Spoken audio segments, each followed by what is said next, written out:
listening in. Now, it's time for the big story.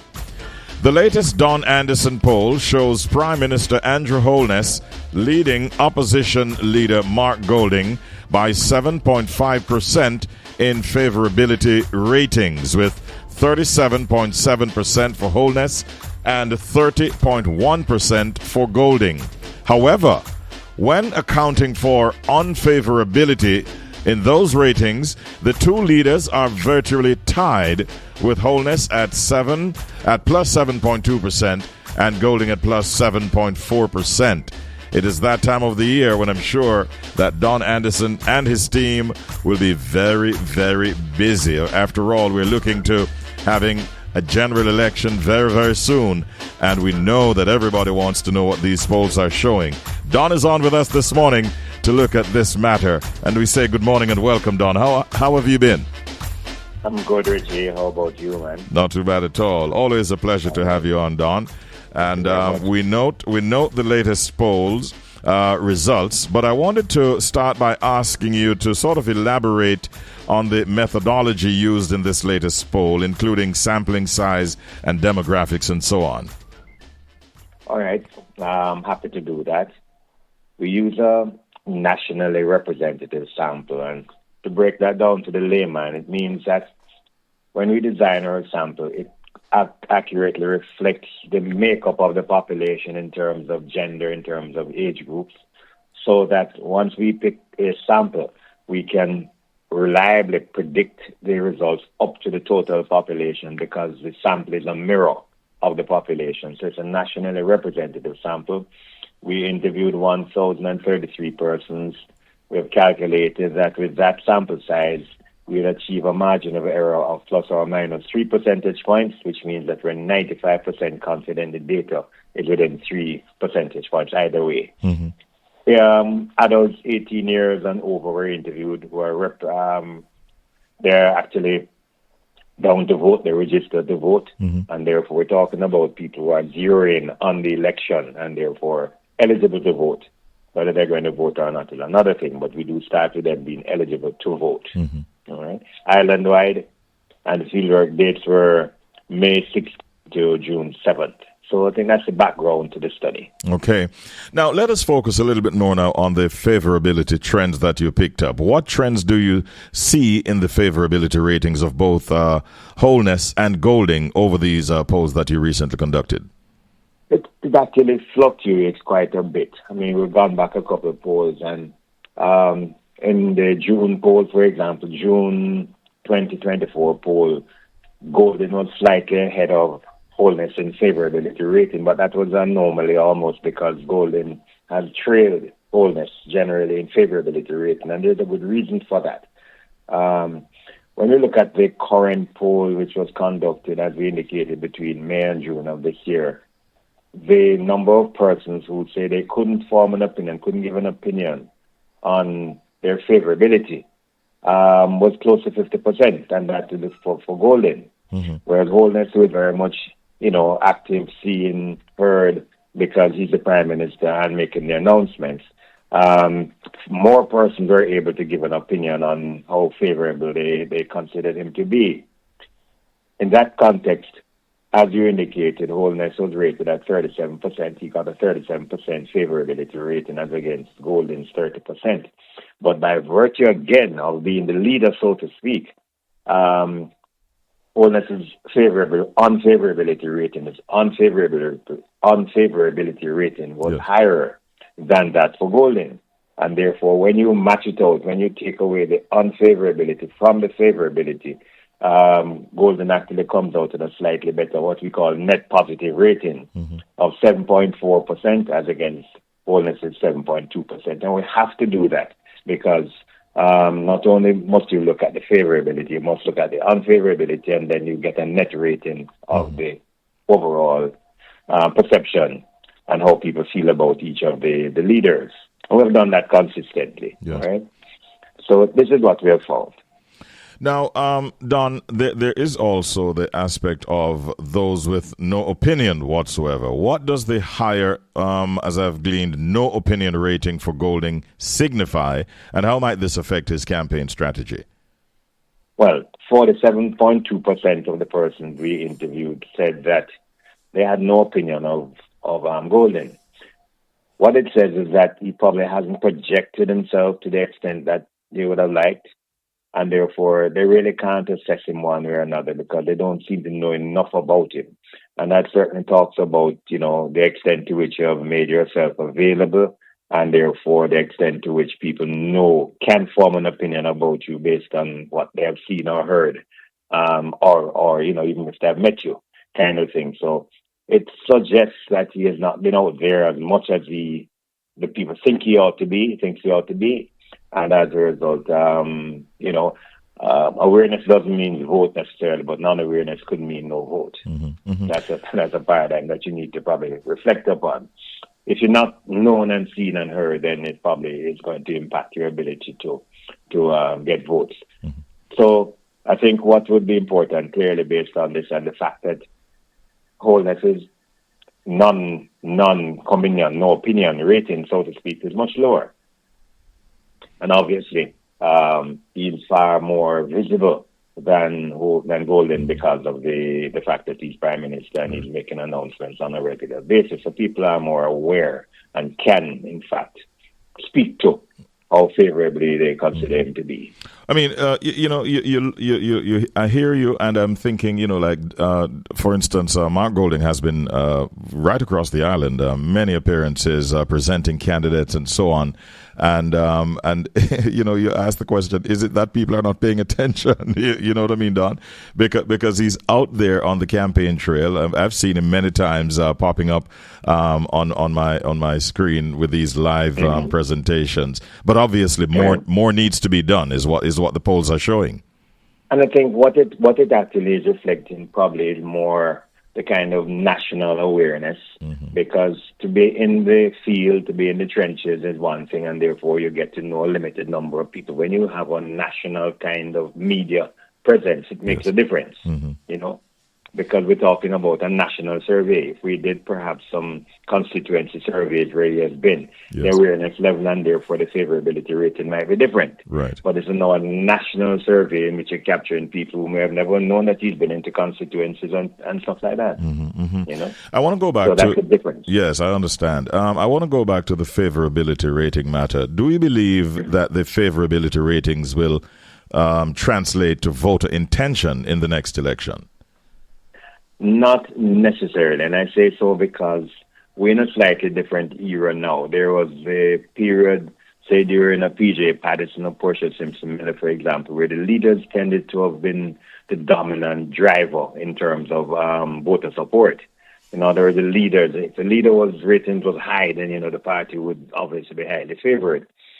We find that more and more and more, the leaders are less the drivers of voter intent.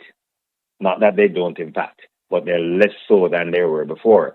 And therefore, favorability is not necessarily going to translate into voter support.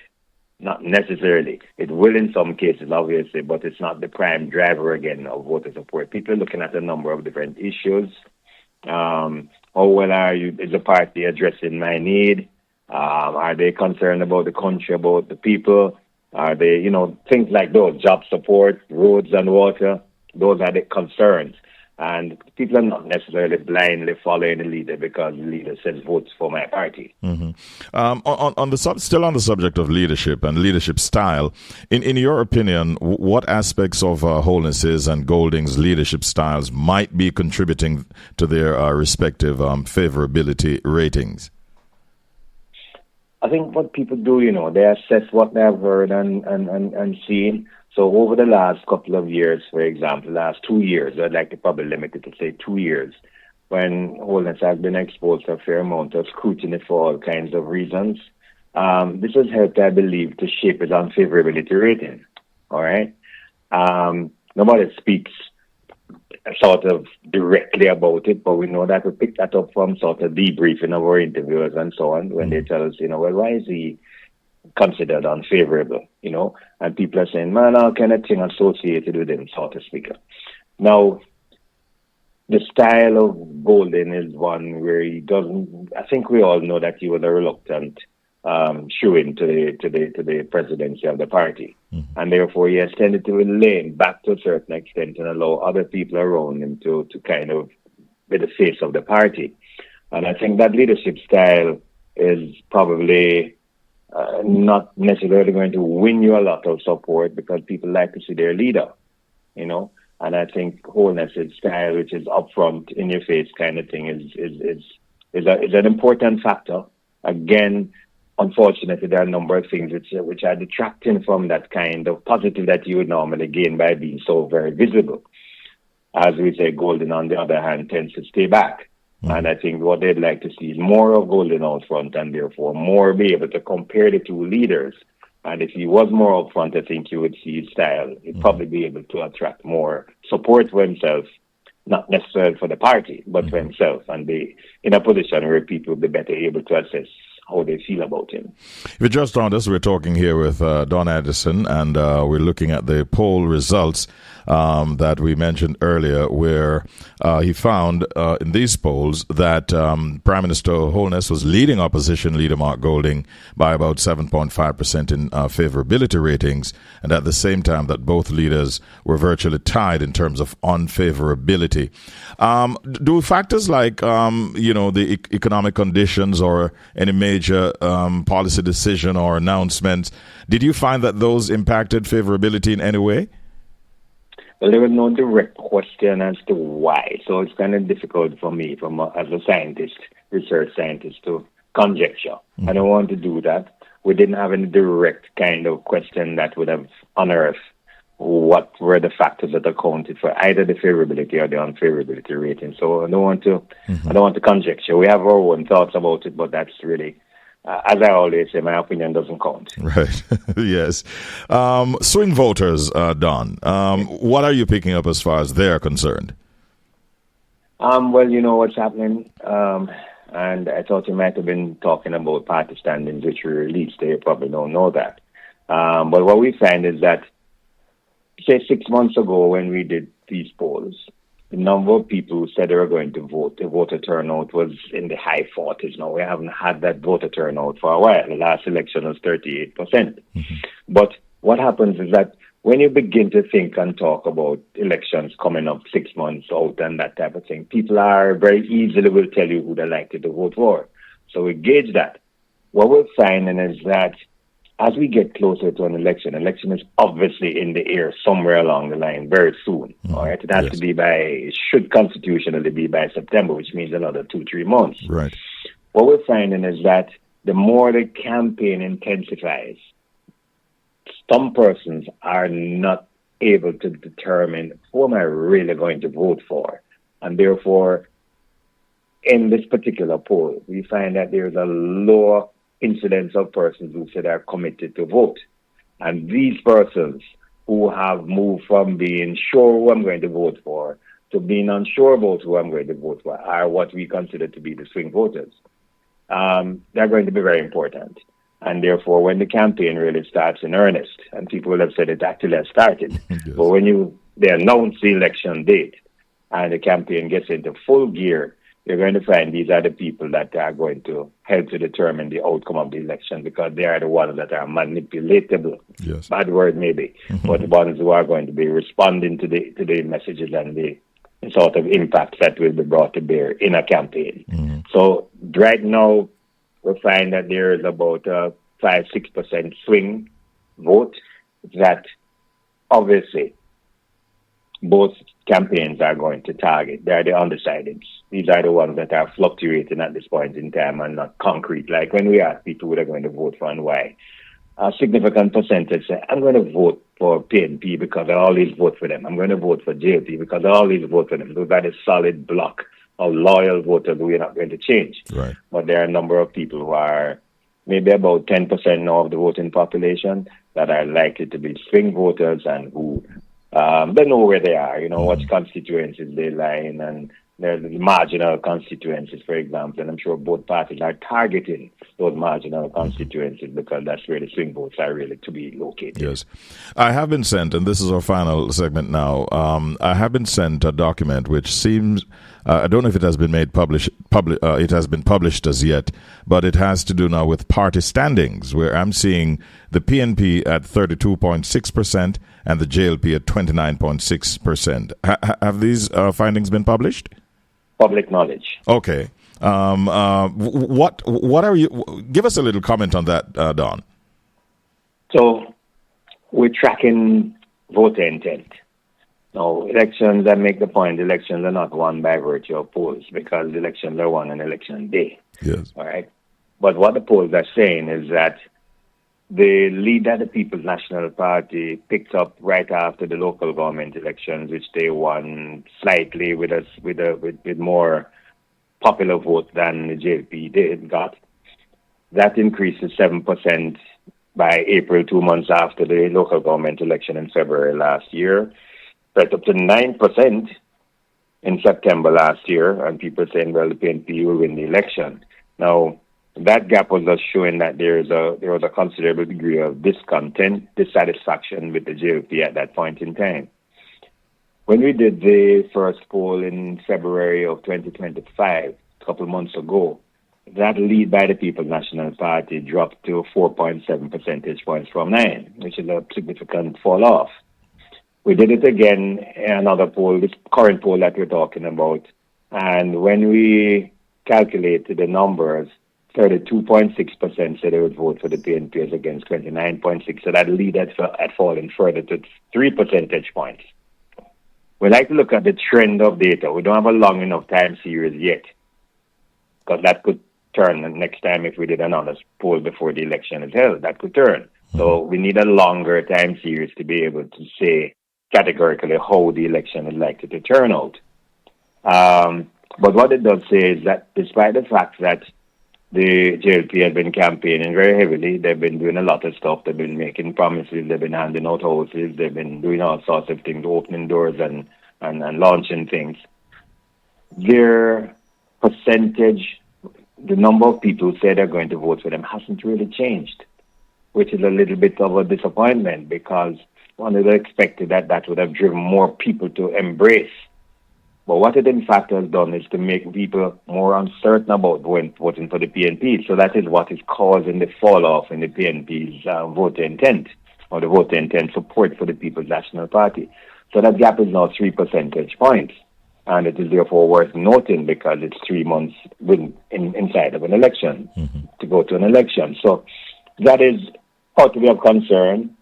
But again, I think we're likely to go back into the field in another month, depending on when the elections are called. There's all kinds of speculation as to when the elections are going to be called. Late July, September 3. If it's September, we'll definitely go back in the field by the end of July, be out of the field by the end of July. And if that trend continues, then we'll be in a better position to say, well, what is the likely outcome of the election? Of course, election day activity is really what makes the point. And if it is, as I believe, somewhere beyond the middle of August toward the end of August, you will still go back into the field? We will. Oh, yeah, definitely. Yes. Definitely. We're traditionally like to have data 2 weeks before an election is held. Okay. So we have done that consistently. We did that in Turks and Caicos recently. We were in the field in February. They had elections 2 weeks later. We were able to accurately predict the outcome of the election in Turks and Caicos. And, we just... we're pretty consistent in terms of our outcomes. Yes, fantastic. And by the way, this latest result here, the party standings, 32.6% PNP, 29.6% JLP. As far as the margin of error is concerned, what is the margin of error that you have on that poll? Right on the cusp of the margin of error. The margin of error is plus or minus 3%. Okay. So we don't want to say it's a dead heat. We think if it was within the margin of error, in other words, if the gap was 2.8%, we would say we're into a dead heat at the moment, all right? But since it's on the cusp, it's 3%, and the margin of error is 3%, kind of marginally so. Don, I've learned a lot this morning. You gave us a lot of information to chew on. We thank you so much for your time and your thoughts. Happy to share. All right. Have a good one. All right. You too. All right.